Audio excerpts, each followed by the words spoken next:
you're like, well, my expectations are high, but that's okay because I have a man who does this. Just consider the entire planet. I would be single for the rest of my life if I didn't get A, B, and C. But do you understand from a societal level how it's not totally fine? All just decide we want to be single, not have kids, and that love is just like and that's diversion. when you start loving yourself more. And then there's no more people. Do you understand the problem? Like maybe the nurse here can explain to you how reproduction works. All right, I got a good video that's a good segue here. I'll get to the WNBA one in a minute here. This is too good. I don't care what anyone says, but the best relationships out there, a relationship where the woman is chasing the man and the man is chasing a better future for both of them. A man is so much better at leading, at guiding, at figuring out what is best for both of them. The woman is in her best feminine role when she's trusting the man, when she's trusting his guidance, and when she's following him and doing what he says. It's the best possible relationship, and you cannot change my mind. A woman who is feminine and who's willing to trust a man to lead her, and a good man who's leading both of them into a better future. That's it. No. She lost me at chasing. Go ahead. Hold on. No, she lost you at trust. No. I love a man to lead. I believed I was with her with everything else, but the chase, a woman should chase a man. Support. Like it's again language around this. Here's who I said. I think women should be slightly more into their man than the other way around, and he should be slightly more into his empire that they're building, and she should have complete and total unconditional love for the children. Like that's probably, and if you were to survey most healthy relationships, I think that's what you're going to find. Yeah. The problem is if a man is more into the girl than the other way around, you have like 50 leverage points that I don't have. Like for instance, if we decided to get into a polyamorous relationship, who would be able to get more sexual access quicker, you or me? You 100x pre or post pregnancy. You know what I mean? There's a lot of variables. Am I 40? It's still 100. It's 100 to 1. It's still 100 to 1.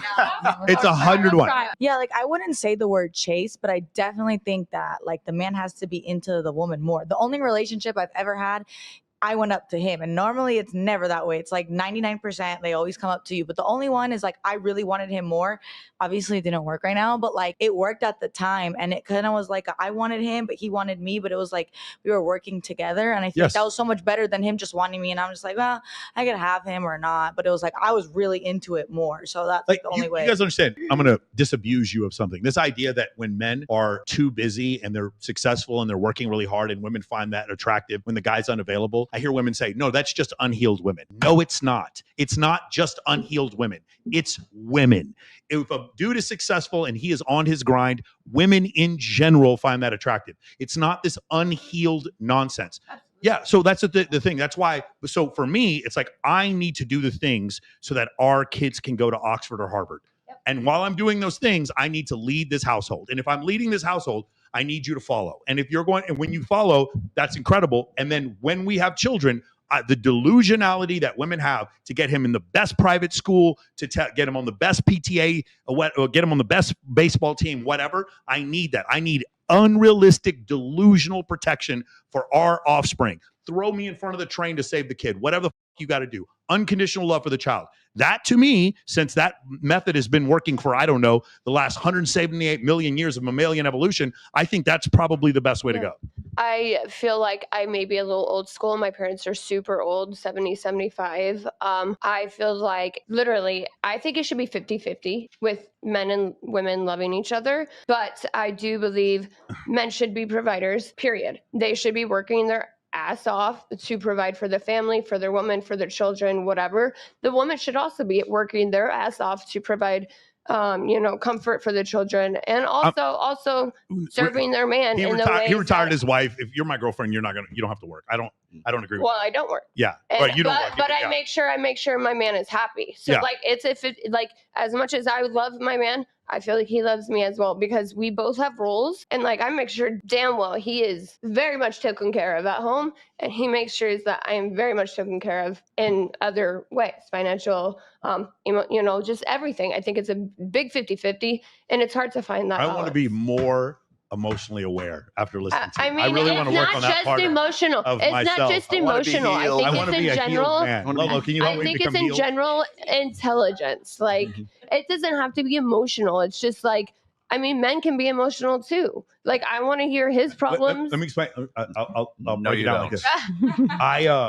If I care about you, I'm going to solve problems for you. If I care about you, I'm going to help you with your business. You have to be able to connect. No. Oh, listen. If I care about you, I'm going to solve problems for you. If I care about you, I'm going to make your life easier. I'll still listen to you if you want me to, but I'm going to make your life easier. And when I do so, I'm not going to cry.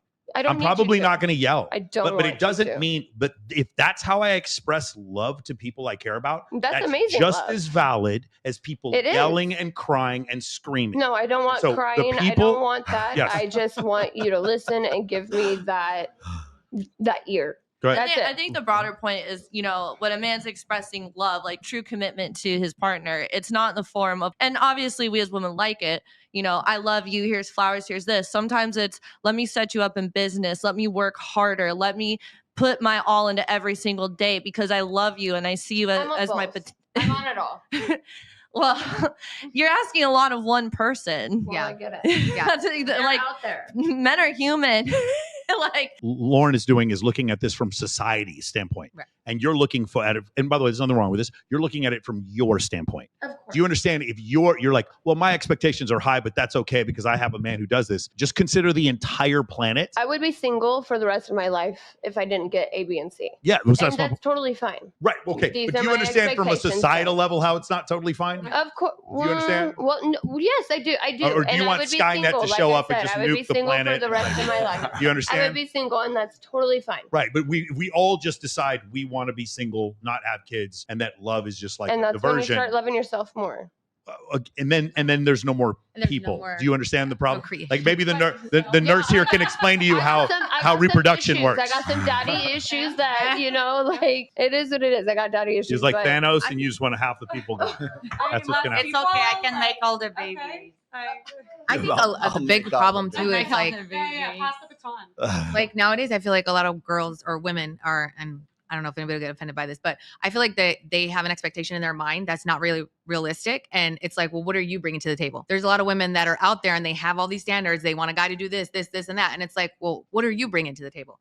What are you know what I mean? If you're not bringing anything, then why do you deserve all those things? So, Nikki, about men or women say that? No, women. There are a lot of women. Like I have a lot of men friends. Say this to me. I have a lot of female friends that will go off. Yeah, Nikki, I think Instagram. You made sure you're giving them. I just have to be hot. I just have to be hot, and I'm gonna get everything I want. Nikki just got like 10 marriage proposals in the chat right now.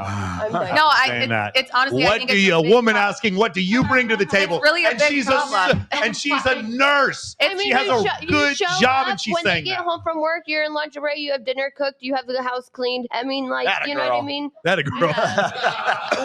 Like seriously, you're making it sound like a task though. And if those are things you want to do for your partner, then I have a career and I would still provide those. No, yeah, that's different. Because I want to do that for my partner. But That's what a part of our love connection. to work? Like, I love working, and this is I where can't stop. I don't. That's why I'm saying I'm different.